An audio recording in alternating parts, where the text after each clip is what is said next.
Тэр яагаад манай үндэсний урлаг хамтлагуудыг гадаад ертөнцид их сонирхдаг вэ гэдгийн цаана бол бас учир шалтгаан байгаа.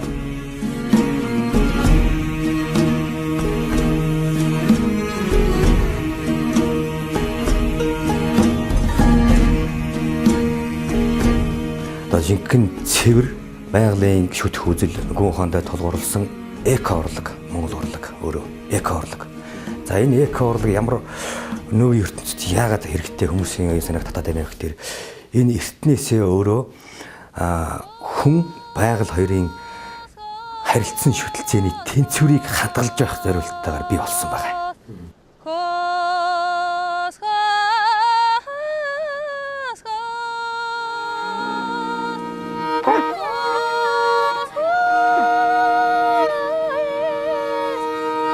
Зүгээр л амар тайван амьдрахын тулд зан үйлээ хийдэг. Амар тайван амьдрахын тулд байгалаа шүтэж хайрладаг. Тийм учраас бясалгалын шинж рүү Монгол ардын урлаг өөрөө нэлээд татдаг л та хүмүүсийг бясалгах гэгэрэгт шинж рүү өөрөө нэлээд татдаг. Үнийг ийм зүйлүүд байна л да. Жишээ нь задын дуу гэл одоо манай дөрвдүүд дуулдаг.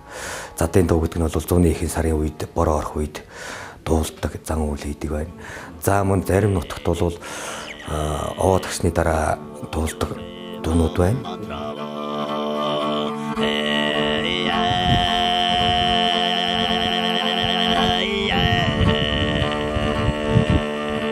Маш их бороо ороод тэнгэр одоо задардаг штэ.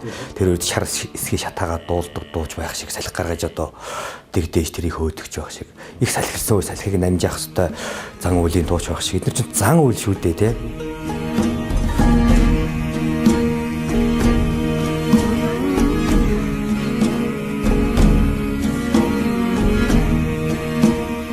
Тэр энэ оюун санааны өндөр хөгжлийг л харуулдаг юм л да. Өөрөө хамгийн наад жишээ нь одоо их халуунд эсгэрдэг штэ. Тэгэл эсгэрхээр салхи цэвэлздэг штэ. Энэ бол одоо морь унаад хөдөө явж исэн улсууд энийг сайн мэдж байгаа. Салхи цэвэлсгээд эсгэрхээр энэ бол анхны тэмдэг юм л дээ. Тэр энийг бол одоо баг орчин үеийн одоо тэр физикийн шинжилгээ ухаан дэргээр бол баг тайлбарлаж болох зүйл байна.